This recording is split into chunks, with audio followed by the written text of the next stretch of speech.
வேலூர் மாவட்டம் குடியாத்தம் அருகே விற்பனைக்காக சட்டவிரோதமாக பதுக்கி வைத்திருந்த 684 மது பாட்டில்களை போலீசார் பறிமுதல் செய்தனர். வைரவம் நகர் பகுதியில் கள்ளச்சந்தையில் மது விற்பனை செய்யப்படுவதாக போலீசாருக்கு தகவல் கிடைத்தது. இதையடுத்து வாகன சோதனை நடத்தி இருசக்கர வாகனத்தில் மது கடத்தி வந்த சுதாகர், முருகேசன் ஆகியோரை கைது செய்தனர். அவர்களிடமிருந்து 77,000 ரூபாய் மதிப்புள்ள மது பாட்டில்கள் பறிமுதல் செய்யப்பட்டன.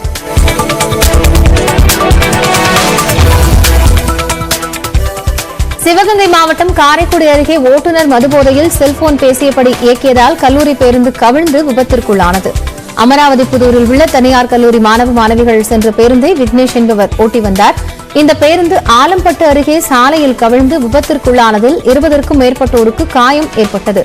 அவர்கள் அனைவரும் மருத்துவமனையில் அனுமதிக்கப்பட்டுள்ள நிலையில் தப்பி ஓடிய ஓட்டுநர் விக்னேஷை போலீசார் தேடி வருகின்றனர். தூத்துக்குடி மாவட்டம் எட்டயபுரம் அருகே அரசு பள்ளியின் தலைமை ஆசிரியர் இடமாற்றத்தை கண்டித்து 3வது நாளாக மாணவர்கள் வகுப்பு புறக்கணிப்பில் ஈடுபட்டுள்ளனர். சிந்தலக்கரை நடுநிலைப்பள்ளி தலைமை ஆசிரியர் செந்தில்குமரன் வேறு பள்ளிக்கு இடமாற்றம் செய்யப்பட்டுள்ளார். இதனை கண்டித்து மாணவர்கள் பள்ளிக்கு வராமல் போராட்டத்தில் ஈடுபட்டு வருகின்றனர்.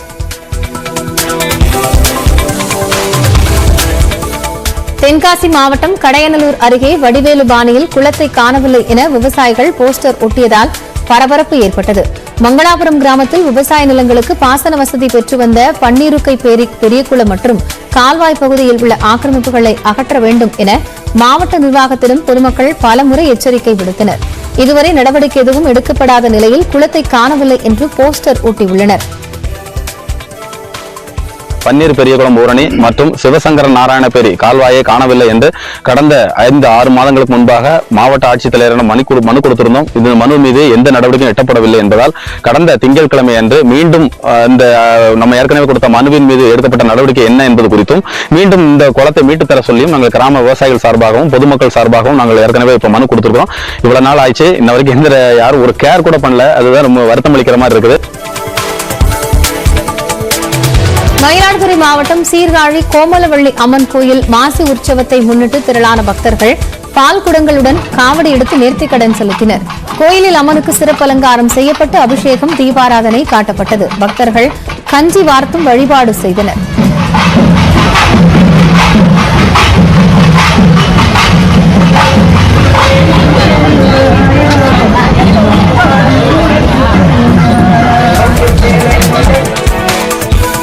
நாமக்கல் மாவட்டம் பில்லாநல்லூர் ஓங்காளியம்மன் கோயில் தீமிதி திருவிழா விமர்சையாக நடைபெற்றது.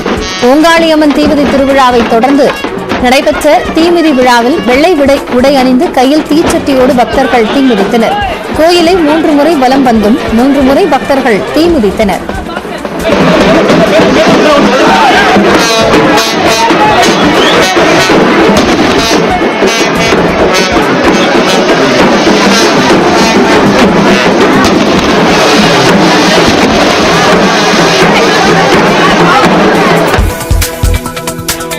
மயிலாடுதுறை மாவட்டம் சீர்காழியில் அமைந்துள்ள அரியாப்பிள்ளை குளத்தை சீர் செய்யும் பணி தொடங்கியிருக்கிறது. பல ஏக்கரில் அமைந்துள்ள இக்குளம் பல ஆண்டுகளாக தூர்வாரப்படாமல் சிலரால் ஆக்கிரமிக்கப்பட்டிருந்தது. இந்நிலையில் சீர்காழி நகராட்சி மூலம் 1,11 லட்சம் ரூபாய் செலவில் குளத்தை சீரமைக்கும் பணிகள் தற்போது தொடங்கியுள்ளன. ஆக்கிரமிப்பாளர்கள் பணிகளை தடுக்காத வண்ணம் போலீஸ் பாதுகாப்பு போடப்பட்டு பணிகள் மேற்கொள்ளப்பட்டு வருகின்றன.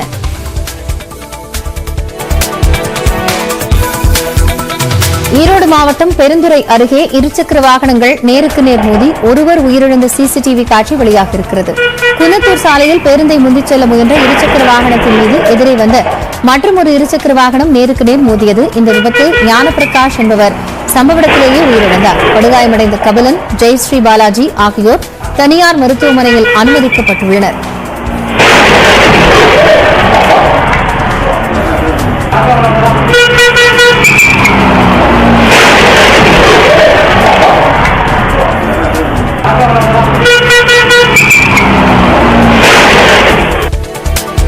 கோவையில் சிறுமிக்கு பாலியல் தொல்லை கொடுத்து அதனை வீடியோவாக எடுத்து மிரட்டிய இளைஞர் போக்சோ சட்டத்தில் கைது செய்யப்பட்டார். 16 வயது சிறுமியோடு பழக்கம் ஏற்பட்ட நிலையில் அவரது வீட்டிற்கு சென்று பாலியல் தொல்லை கொடுத்த இளைஞர் அதனை வீடியோ எடுத்து மிரட்டியுள்ளார். இதுகுறித்து சிறுமி பெற்றோரிடம் கூற பொள்ளாச்சி அனைத்து மகளிர் காவல் நிலையத்தில் புகார் அளிக்கப்பட்டுள்ளது. அதன் பேரில் விசாரணை மேற்கொண்ட போலீசார் 19 வயது இளைஞரை கைது செய்து சிறையில் அடைத்தனர். சென்னை கொடுங்கையூரில் ரவுடி வெட்டி கொலை செய்யப்பட்ட வழக்கில் 6 பேர் கைது செய்யப்பட்டுள்ளனர். நேற்று முத்தமிழ் நகர் பகுதியில் உள்ள ஆட்டோ ஸ்டாண்டில் அமர்ந்திருந்த ரவுடி ரகுபதி ஆட்டோக்களில் வந்த நபர்களால் வெட்டி கொலை செய்யப்பட்டார். இது தொடர்பாக விசாரணை நடத்திய போலீசார் நேற்றிரவு குப்பைமேடு பகுதியில் பதுங்கியிருந்த சுரேஷ், மணி, மணிகண்டன், சீமன்ராஜ், பாலாஜி, ரஃபீக்கை துரத்திச் சென்று பிடித்தனர். வேலூர் மாவட்டம் வி மோட்டூரில் எருதுவிடும் திருவிழா களை கட்டியது. எருதுவிடும் சாலைகளில் மண் கொட்டி மண் சாலையாக வடிவமைக்கப்பட்டது. அரசு வழிகாட்டுதலின்படி மாடுகளுக்கு மருத்துவர் குழு மருத்துவ பரிசோதனைகளை செய்த பின்னர் மாடுகள் அவிழ்த்துவிடப்பட்டன. இதில் பல்வேறு பகுதிகளைச் சேர்ந்த 200க்கும் மேற்பட்ட காளைகள் கலந்து கொண்டு இலக்கை நோக்கி சீறி பாய்ந்தன.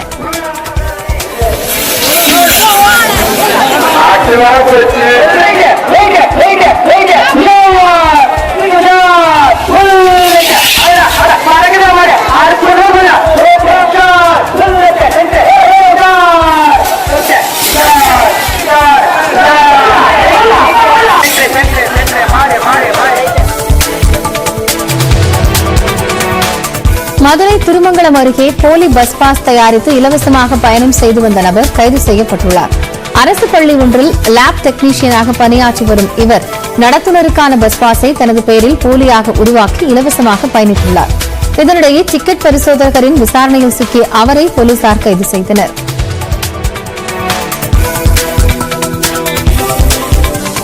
தமிழ்நாடு முதலமைச்சர் மு க ஸ்டாலின் பிறந்த நாளை ஒட்டி விழுப்புரத்தில் தென்னிந்திய அளவிலான கபடி போட்டி நடத்தப்பட்டு வருகிறது. போட்டியில் தமிழ்நாடு மட்டுமின்றி புதுச்சேரி, ஆந்திரா, கர்நாடகா, தெலங்கானாவில் இருந்தும் ஏராளமான அணிகள் பங்கேற்றுள்ளன. இதில் முதலிடத்தை பிடிக்கும் அணிக்கு 2 லட்சம் ரூபாய், 2ஆம் இடம் பிடிக்கும் அணிக்கு 1,25,000, 3ஆம் இடம் பிடிக்கும் பணிக்கு 75,000 ரூபாய் பரிசாக வழங்கப்பட உள்ளது.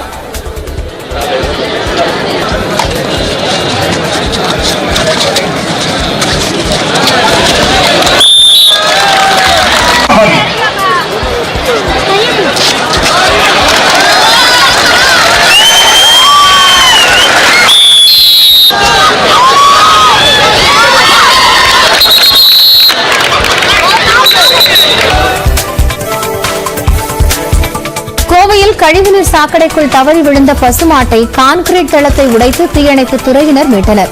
சௌரிபாளையத்தில் உள்ள அன்னை வேளாங்கண்ணி நகரில் கழிவுநீர் வாய்க்காலில் பசுமாடு ஒன்று நேற்றிரவு தவறி விழுந்தது. நிகழ்விடத்திற்கு சென்ற தீயணைப்பு துறையினர் 12 மணி நேரத்திற்கு மேலாக போராடி பசுமாட்டை மீட்டனர்.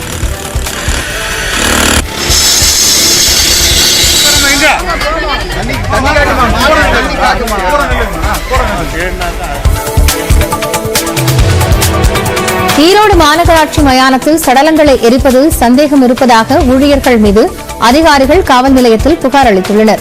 கருங்கல்பாளையம் காவிரிக்கரையில் உள்ள மயானத்தில் சடலங்களை எரியூட்டுவதற்கான இடத்தை தவிர்த்து ஒதுக்குப்புறமான இடங்களில் நள்ளிரவு நேரங்களில் சடலங்கள் எரிக்கப்படுவதாக புகார் எழுந்தது. இதையடுத்து அங்கு ஆய்வு மேற்கொண்ட அதிகாரிகள் போலீசாரிடம் புகார் அளித்தனர். தருமபுரி சிப்காட் தொழில் பூங்கா அமையவுள்ள இடத்தில் 100 அடி சாலை பணியை மாவட்ட ஆட்சியர் சாந்தி தொடங்கி வைத்தார். தருமபுரியில் 1462 ஏக்கர் நிலம் கையகப்படுத்தப்பட்டு சிப்காட் தொழிற்பூங்காவிற்கு ஒப்படைக்கப்பட்டுள்ளது. இந்த நிலையில் சேலம் பெங்களூர் தேசிய நெடுஞ்சாலையில் இருந்து சிப்காட் தொழிற்பூங்கா அமையவுள்ள இடத்திற்கு 1.5 கிலோமீட்டர் தூரத்திற்கு சுமார் 14 கோடி ரூபாய் மதிப்பீட்டில் 100 அடி சாலை அமைக்கப்பட உள்ளது.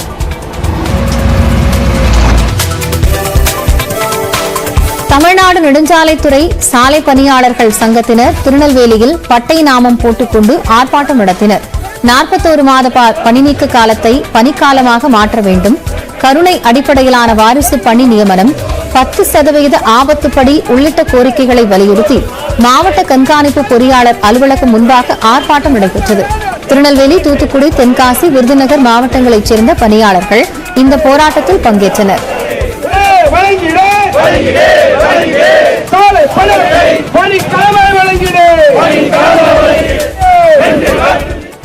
முதலமைச்சர் பரிசீலனை செய்து அதனுடைய அமைச்சருடைய பார்த்து கொடுங்கன்னு சொன்னதற்கு பிறகு முதலமைச்சர் ஏற்றுக்கொண்ட கோரிக்கை அமைச்சர் ஏற்கவில்லை என்பதை கண்டித்து தான் இந்த தொடர் போராட்டம் நடைபெறுகிறது. மயிலாடுதுறை அருகே வேப்பங்குளத்தில் சாராய விற்பனையை போலீசார் தடுக்கவில்லை என கூறி பொதுமக்கள் பேருந்தை வழிமறித்து போராட்டத்தில் ஈடுபட்டனர். சாராய விற்பனையில் ஈடுபடும் கழுக்கானை முட்டத்தைச் சேர்ந்த சுபத்ரா மீது நடவடிக்கை கோரி மக்கள் போலீசாரிடம் புகார் அளித்தனர். இதுவரை நடவடிக்கை எடுக்கப்படாத நிலையில் அவரிடம் இருந்த சாராய பாக்கெட்டுகளை பறிமுதல் செய்த பெண்கள் அதனை சாலையில் போட்டு உடைத்தனர்.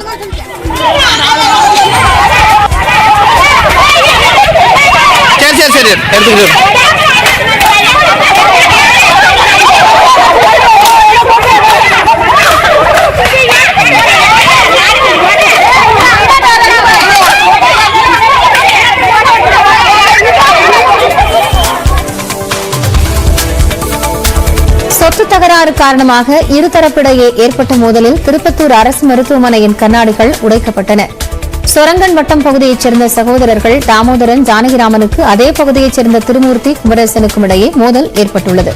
இதில் காயமடைந்த தாமோதரன் ஜானகிராமன் இருவரும் திருப்பத்தூர் அரசு மருத்துவமனையில் அனுமதிக்கப்பட்டனர். அங்கு வந்த திருமூர்த்தியும் குமரேசனும் அவர்களை மீண்டும் உருட்டுக்கட்டையால் தாக்கினர். அப்போது மருத்துவமனையில் இருந்த கண்ணாடிகள் உடைந்தன.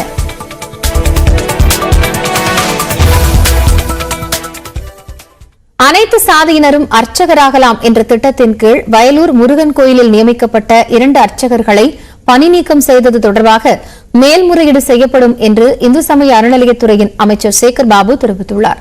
உயர்நீதிமன்ற மதுரை கிளை நீதிபதி வழங்கிய தீர்ப்பை எதிர்த்து கோயில் நிர்வாகம் சார்பில் வழக்கு தொடுக்கப்படும் என்றும் அமைச்சர் கூறினார்.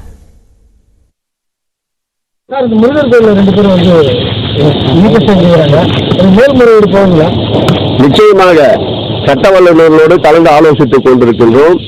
நிச்சயமாக அந்த குமரவயலூர் முருகர் திருக்கோயிலில் மதுரை கிளை நீதிமன்றத்துடைய அந்த உத்தரவை எதிர்த்து சட்ட வல்லுநர்கள் ஆய்வுக்கு பிறகு மேல்முறையீடு நிச்சயம் இந்து சமய அறநிலையத்துறை அந்த திருக்கோயில் சார்பிலே மேற்கொள்ளப்படும். 12ஆம் வகுப்பு பொதுத் தேர்வுகள் வரும் திங்கட்கிழமை தொடங்க இருக்கும் நிலையில் விரிவான வழிகாட்டு நெறிமுறைகளை அரசு தேர்வுத்துறை வெளியிட்டுள்ளது. தமிழ்நாடு மற்றும் புதுச்சேரியில் 12ஆம் வகுப்பு பொதுத் தேர்வை 8,51,303 மாணவர்கள் எழுதவுள்ளனர்.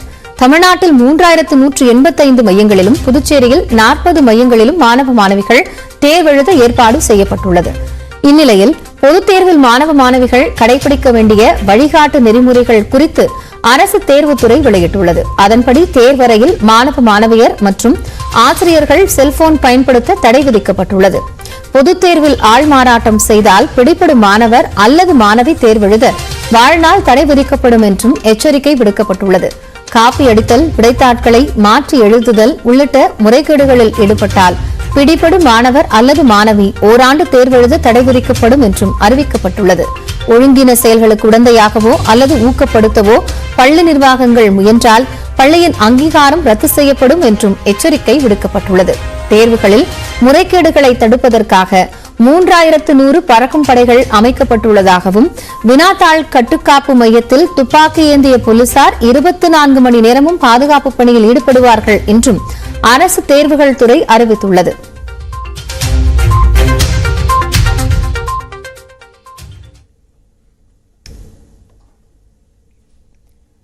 பால் கொள்முதல் விலையை உயர்த்தக் கோரி தமிழ்நாட்டின் பல்வேறு பகுதிகளில் பால் உற்பத்தியாளர்கள் கருப்பு பட்டை அணிந்து போராட்டத்தில் ஈடுபட்டனர். பசும்பால் கொள்முதல் விலையை லிட்டர் ஒன்றிற்கு 35 ரூபாயில் இருந்து 42 ரூபாய் ஆகவும், எருமைப்பால் கொள்முதல் விலையை 41 ரூபாயில் இருந்து 52 ரூபாயாகவும் உயர்த்த வேண்டும் என தமிழ்நாடு பால் உற்பத்தியாளர்கள் நலச்சங்கம் கோரிக்கை விடுத்து வருகிறது. இந்த கோரிக்கையை வலியுறுத்தி சேலத்தில் பால் கூட்டுறவு சங்க வளாகத்தில் கருப்பு கொடி ஏற்றப்பட்டுள்ளது. பாகல்பட்டி கூட்டுறவு சங்கம் முன்பு பால் உற்பத்தியாளர்கள் ஆர்ப்பாட்டம் நடத்தினர்.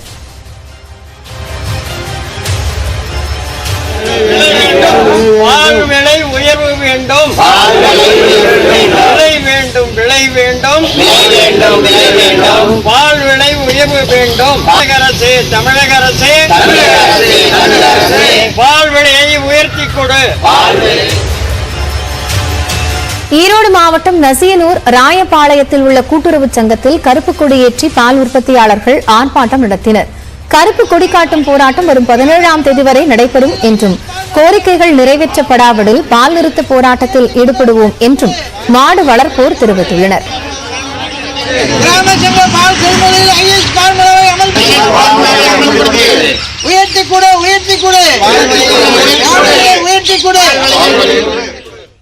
தொடர்ந்து விரைவுச் செய்திகளை பார்க்கலாம். பெண்களில் பலர் அறுவை சிகிச்சை மூலம் குழந்தை பெற்றுக் கொள்வதால் தான் அவற்றின் மீது பாசம் இருப்பதில்லை என்று அமைச்சர் துரைமுருகன் விமர்சித்துள்ளார். வேலூர் மாவட்டத்தில் தனது சொந்த தொகுதியான காட்பாடியில் உள்ள பொன்னை அணைக்கட்டில் புனரமைப்பு பணிகள் மற்றும் தரைப்பாலம் அமைக்கும் பணிகளை துரைமுருகன் தொடங்கி வைத்தார்.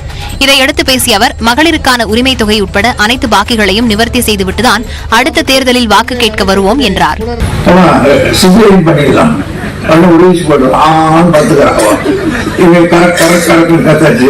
தூக்கி பக்கத்துக்கு போட்டுருவோம், பணிக்கட்டி மேலே பட்டு நான் மயக்க பார்க்க பொண்ணா பொண்ணாங்க பொண்ணுதாங்க சரிதான் எத்ததே தெரியும் அவளுக்கு. அதனால்தான் சில தாய்மார்கள் குழந்தைய பொத்து பொத்து நடிக்கிறது பொத்துதான் பாசம். அதனால நீங்க ஒரு பள்ளியை குடிக்க போட்டா அதனால பொத்துதான். தமிழ்நாட்டில் தென் மாவட்டங்கள் மற்றும் டெல்டா மாவட்டங்களில் வருகிற 12ஆம் தேதி முதல் தொடர்ந்து 3 நாட்களுக்கு மிதமான மழை பெய்யும் என்று சென்னை வானிலை ஆய்வு மையம் தெரிவித்துள்ளது. 2 நாட்களுக்கு வறண்ட வானிலை நிலவக்கூடும் என்ற போதும் கிழக்கு திசை காற்றின் வேக மாறுபாடு காரணமாக வருகிற 12ஆம் தேதி முதல் 14ஆம் தேதி வரை தென் மாவட்டங்கள், டெல்டா மாவட்டங்கள் மற்றும் காரைக்கால் பகுதிகளில் லேசானது முதல் மிதமான மழை பெய்யக்கூடும் என்று கணிக்கப்பட்டுள்ளது. சென்னை மற்றும் புறநகர் பகுதிகளை பொறுத்தவரை அடுத்த 48 மணி நேரத்திற்கு வானம் ஓரளவு மேகமூட்டத்துடன் காணப்படும் எனவும் அதிகபட்ச வெப்பநிலை 99 டிகிரி ஃபாரன்ஹீட்டுக்கு மேலாக இருக்கும் என்றும் தெரிவிக்கப்பட்டுள்ளது. மேலும் மன்னார் வளைகுடா மற்றும் அதனையொட்டிய குமரி கடல் பகுதிகளில் மணிக்கு 55 கிலோமீட்டர் வேகத்திலும் சூறாவளி காற்று வீசக்கூடும். 2 நாட்களுக்கு அப்பகுதிக்கு மீனவர்கள் செல்ல வேண்டாம் என அறிவுறுத்தப்பட்டுள்ளது.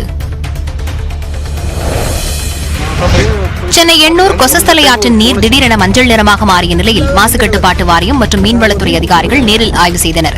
கொசஸ்தலை ஆறு கடலில் கலக்கும் கழிமுக பகுதியான எண்ணூர் முகத்வாரம் பகுதியில் திடீரென ஆற்று நீர் மஞ்சள் நிறமாக மாறியது. தொழிற்சாலை கழிவா அல்லது வேறு காரணமா என மீனவர்கள் மத்தியில் அச்சம் ஏற்பட்டுள்ளது.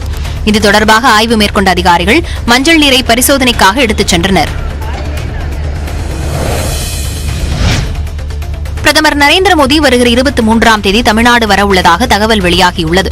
அன்றைய தினம் ராமநாதபுரம் செல்லும் பிரதமர் தமிழ்நாட்டில் முடிவுற்ற ரயில்வே திட்டங்களை தொடங்கி வைக்க உள்ளதாக கூறப்படுகிறது. மேலும் மத்திய அரசின் சாலை திட்டங்களை தொடங்கி வைக்க உள்ளதாகவும் தெரிகிறது. அத்துடன் ராமநாதபுரத்தில் நடைபெறும் பாஜக பொதுக்கூட்டத்தில் பங்கேற்று உரையாற்றவிருப்பதாகவும் தகவல் வெளியாகியுள்ளது. இதுகுறித்து ஓரிரு நாட்களில் அதிகாரப்பூர்வ அறிவிப்பு வெளியாகும் எனவும் தெரிவிக்கப்பட்டுள்ளது. மேலும் செய்திகளுக்கு இணைந்திருங்கள். இது நியூஸ் 18 தமிழ்நாடு.